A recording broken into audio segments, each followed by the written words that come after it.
Hey y'all, welcome back to Homestead. We are out in the garden today and I am switching everything from an early spring garden to summer garden. So I pulled up a lot of the lettuce. It was rotting before we could eat it. We gave it away. We did all we could.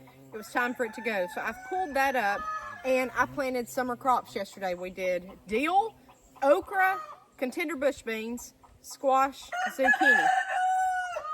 I'm right here by the chickens, so they're gonna holler. But I mainly want to show you guys this. What I'm doing is something I've never, ever done before with my tomato plants, and I want to show this to you. This right here used to be our cucumber trellis.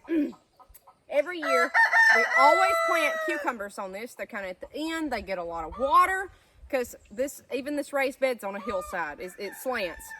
Everything runs off down this way, so it catches a lot of water.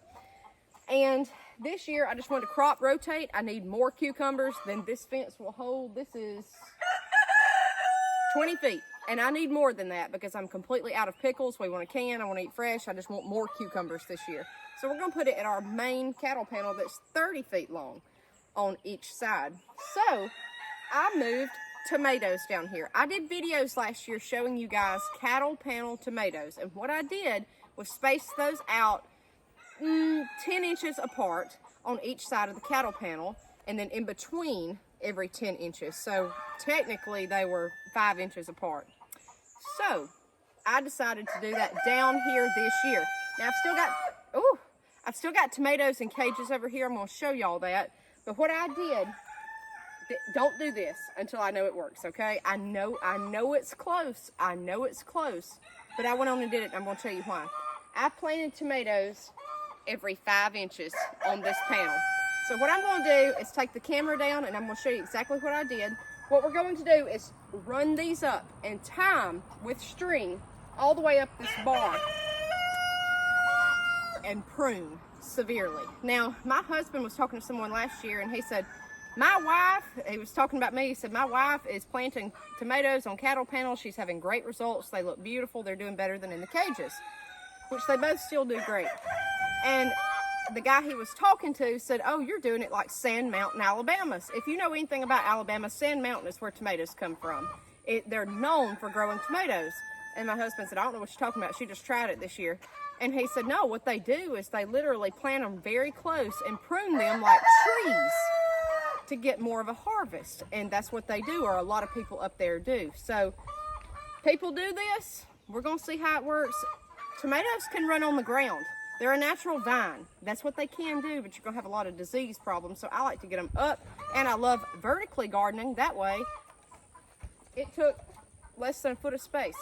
That's all it's going to take all the way down because it's jammed up against this fence. So let me take the camera, pan around, and show you what we're doing. So here's the whole kit and caboodle all the way down. All right, so I'm going to read off my little list here and show you all that we've got. I've got one cherry tomato. That's a husky variety. I have 4 Better Boys. That's my tallest ones. I have 4 Cherokee Purple. I've got 1 Paul Robeson. He's one of my better looking ones. I have 3 Bonnie Best. I have 3 Black from Tula. Those do not look bad. I have 4 Kellogg's Breakfast, 1 42-day tomato, 1 Perron Sprayless, 1 Porter. I've got 2 Mortgage Lifters, and then I have 6 Better Boys and 4 Rutgers. Now, I'm going to come down here. I planted these the week of April the 1st. This is a cherry tomato, and then I've got 4 Better Boys. They're huge. I had to tie them. So what I'm doing is tying it with yarn. You could use whatever. You could use tomato clips. And I'm tying them up the pole. Now, let's talk about something. I noticed on these that I have what I think is blight. Do you see this black dot there? Either it's going to be blight or septoria leaf spot. Both of these are fungal conditions. I get this every year. It's so humid here. It's hot. The heat is kicking up here. It's been raining, and it is what it is. So what I'm going to do is start pruning. Go back and look at my videos on tomato blight. Prune the tar out of these and make them look like trees. But you need to kind of wait till they get more foliage on them. That way they'll be able to grow and take in the sun and do what they need to do with chlorophyll. You need to wait until they get a little foliage. So I noticed these had it. Okay, let's move on down here. These are all transplants that I grew. Well, guess what? Let's see if I can find one. Got it. On my baby transplants that were nowhere near these. They were across the property. I pulled off every leaf I could the other day, day before yesterday when I planted these, but they've got it. They've got it. So I said, well, let's come down here and let's plant some that's, here's another one. Let's plant some that's store-bought. I had a 6-pack of Rutgers tomatoes and they looked horrible, horrible, horrible. But I just decided to plant them, and there you go. So it's on store-bought, it's on homegrown. So this is why I'm planting them this close, because I can fertilize this. I can make it do. I can really fertilize this. It's gonna get a lot of water, get up off the ground. You're not gonna have great airflow with them jam-packed like this. I understand that that's way too crowded, way too crowded. If I was advising somebody new, I'd probably tell them, look, plant 6 tomatoes here, 5 to 6, and let that be it. But the reason I'm doing this, I'm going to catch this blight no matter what, obviously, even if it's from transplants. So might as well see if I can maximize my harvest. I'm going to fertilize the tar out of these. I'm going to prune these, and I am going to use this right here. This is what I use, copper spray. Now, this prevents fungus from growing. People in the old days would put a copper penny in their shoes to keep from getting athlete's foot. It's a preventative. I'm going to tell you this though. There's nothing that's going to do away with this. Out of my experience, I've used Daconil, I've used copper, I've used everything known to man. You're going to have it. Okay, once you have it, you're going to have it.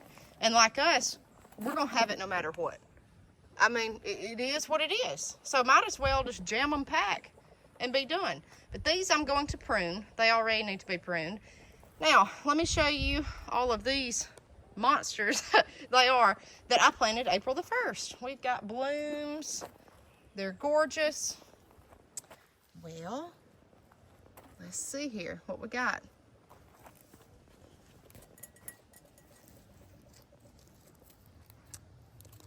I don't know if y'all can see. Bingo.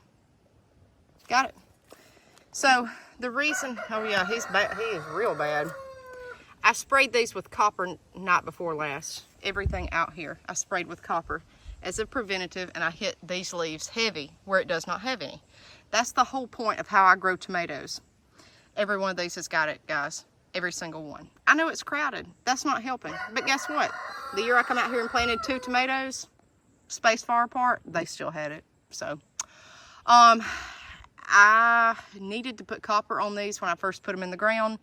I didn't have time. I forgot about it, to be honest, and now we've got it. I don't know if it still would have kept it off, to be honest. I think we're just going to get that here. But, so what you want to do, this is spread by wind, air, it's just spread, okay? It can travel, they say, I think like miles. So my neighbor down the road may have something like this, and that's how mine got it. What my method is, if you will see here, that is a sucker. That forms a branch, may have fruit on it. May not, it's still a leaf. I leave my suckers. A lot of people say, get the suckers off there. Those suckers are usually the last to catch blight. So what I'm going to do is prune the leaf that's got it. This one's got it too. Let's prune him off, but I'm going to leave those little babies up there to grow more, to take in chlorophyll. See this? What blight does is literally eat your plant, and it kills the leaves. Now, the problem is it'll make the plant where it can't produce fruit, but it'll also get on your fruit. And that's a big mess, big mess. So, that's the problem. Now, this little branch. Looks like he has a bloom down there. Let's get him up. You can see my lettuce at the bottom. And that's why I planted lettuce. That way I wouldn't have weeds, because guess what? You're gonna get blight no matter what down here. You really are. So now I really could go more aggressive.